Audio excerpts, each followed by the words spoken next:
A man who encouraged Islamic extremists to target Britain's Prince George has been convicted in the UK. Let's go straight to London. Nina Dos Santos joins us now with the latest on all of this. This is very troubling. What more are we hearing?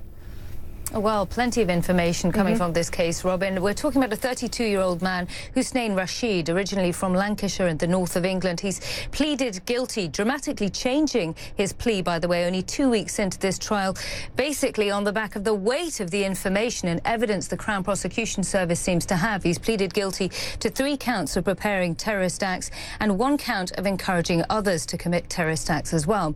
Now, what prosecutors say is that Rashid was extremely prolific on social media, posting numerous posts trying to encourage his supporters to attack various targets in the West, both buildings and also people as well. We're talking about army bases, football matches, foreign dignitaries, visiting ambassadors and, crucially, members of the royal family. This comes to the part that is most distressing of this story.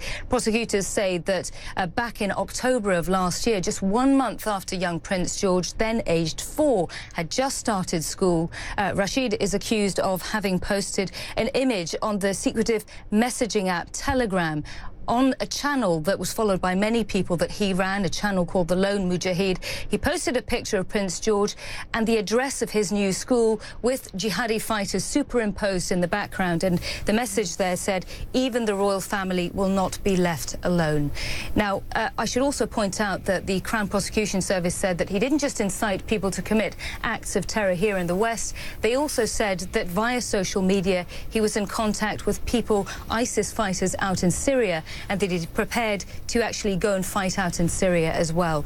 He's due to be sentenced on June the 28th and will probably spend a long time behind bars, according to those prosecutors. OK, so let's just focus on Prince George. I mean, he will be king one day. What does this mean? Have we heard anything from the royal family? Has his security been ramped up?